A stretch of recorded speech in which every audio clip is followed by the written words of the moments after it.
निवडणुकीमध्ये पराभव दिसायला लागतो त्यावेळी जे प्रकार होतात त्यातलाच हा प्रकार आहे। श्री विनोदजी तावडे हे आमचे राष्ट्रीय महामंत्री आहेत। ते त्या ठिकाणी केवळ कार्यकर्त्यांना भेटायला गेले होते आणि कुठलाही पैसा त्यांच्याजवळ सापडलेला नाही, कुठल्याही ऑब्जेक्शनेबल गोष्टी त्यांच्याजवळ सापडलेल्या नाहीत। उलट त्यांच्यावरच हल्ला झालेला आहे आणि आमचे राजन नाईक जे नालासोपाऱ्याचे उमेदवार आहेत त्यांच्यावर हल्ला झालेला आहे। त्यामुळे एकूणच ही जी काही महाविकास आघाडीची इकोसिस्टीम आहे या इकोसिस्टीमने जो उद्याचा दिसणारा पराभव आहे तो कव्हर करण्याकरता कव्हर फायरिंग केलेला आहे। विनोद तावडे कुठेही या प्रकरणात दोषी नाहीत। त्यांनी कुठलेही पैसे नेले नाही, कुठलेही पैसे वाटले नाही, कुठलेही पैसे मिळालेले नाही। देखिए, विनोद तावड़े जी हमारे राष्ट्रीय महामंत्री हैं। वो वहां पर केवल कार्यकर्ताओं को मिलने के लिए गए थे। न कोई पैसा उनके पास था, न कोई पैसा मिला है, न कोई पैसा बांटा गया है। एक प्रकार से प्लान करके हमला बोला गया। हमारे ही जो उम्मीदवार है राजन नाईक उनको मारा पीटा गया, हमारे कार्यकर्ताओं को मारा पीटा गया और एक माहौल इस प्रकार से बनाया गया। मैं तो ये कहता हूं कि कल जो पराजय दिख रहा है उस पराजय को कवर करने के लिए ये सारी बहानेबाजी चल रही है और इसमें कहीं पर भी विनोद तावड़े इनका कोई दोष नहीं है। एक प्रकार से जानबूझकर उनके ऊपर आरोप लगाने का प्रयास चल रहा है। आज अनिल देशमुख ने डिस्चार्ज होने के बाद ये कहा है कि मैं बीजेपी से डरूंगा नहीं, आखिरी दम तक लड़ते रहूंगा। कैसे देखते हैं?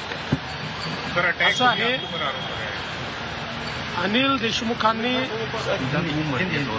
देशमुखांनी सातत्याने या ठिकाणी जसं हिंदी पिक्चरमध्ये सलीम जावेदांच्या स्टोऱ्या या अतिशय पॉप्युलर होत्या तशा सलीम जावेदच्या स्टोऱ्या चालू केलेल्या आहेत।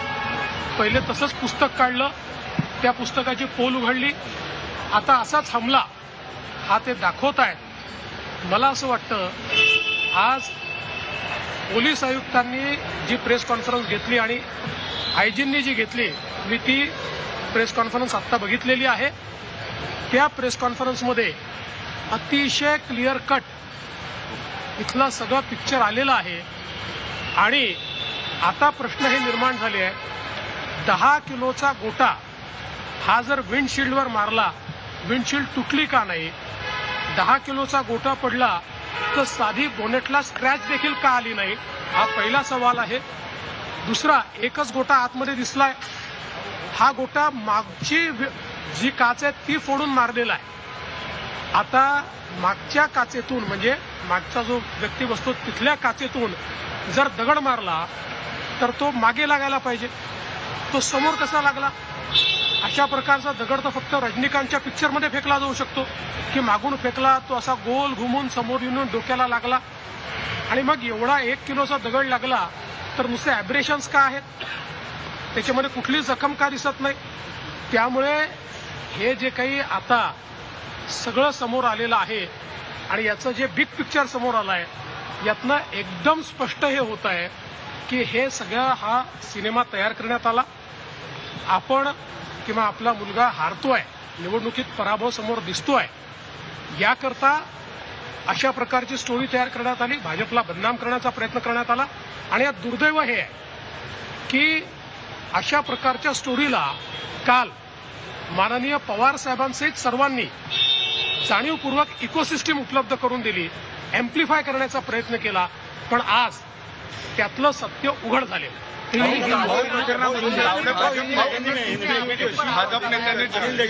आरोप लगाए हैं आपके ऊपर, क्या कहेंगे? देखिए, अनिल देशमुख इनके मामले में आज जिस प्रकार से जो हमारे एसपी है और जो यहाँ के आईजी है इनकी प्रेस कॉन्फ्रेंस हुई है और उसमें जो खुलासा हुआ है उससे ध्यान में आता है कि जिस प्रकार से सलीम जावेद की स्टोरीज ये पुराने सिनेमाओं में बहुत फेमस होती थी, उसी प्रकार से सलीम जावेद की स्टोरी तैयार हुई है, एक स्क्रिप्टेड स्टोरी है। क्योंकि आज जिस प्रकार से सारी चीजों को एम्प्लीफाई करके एसपी की प्रेस कॉन्फ्रेंस में बताया गया, मैंने स्वयं उसको देखा है। दो चीजें इसमें ध्यान में आती है। पहले, जो सामने पत्थर दिखता है वो 8 से 10 किलो का पत्थर है। वो अगर विंडस्क्रीन पर मारा गया तो विंडस्क्रीन फूटी क्यों नहीं? और वो पत्थर अगर बोनेट पर गिरा तो बोनेट पर खरोच भी नहीं है। तो ऐसे कैसे संभव है? दूसरा, जो पत्थर अंदर मिला, जो कहते हैं उनको लगा है, वो पत्थर पीछे से फेंका गया है। पीछे से फेंका हुआ पत्थर, क्योंकि पीछे की कांच को फोड़कर वो आया है, तो पीछे से फेंका हुआ पत्थर तो सिर के पीछे लगना चाहिए। वो सिर के बीचों बीच सामने कैसे लग पा रहा है?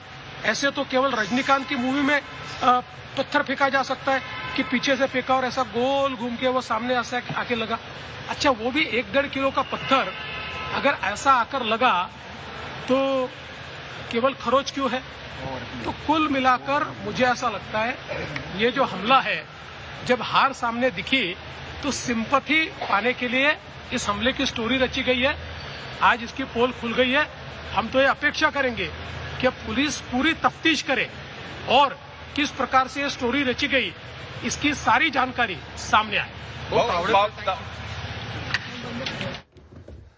आपण बघितलं उपमुख्यमंत्री देवेंद्र फडणवीस यांनी जो काही विरारमध्ये प्रकार झाला या संदर्भात विनोद तावडे यांच्यावर करण्यात आलेले आरोप सगळे फेटाळून लावलेले आहेत। तर अनिल देशमुख यांच्यावरील हल्ल्यासंदर्भात सुद्धा देवेंद्र फडणवीस यांनी अनेक प्रश्न उपस्थित केलेत आणि देशमुख यांच्यावर पलटवार केला।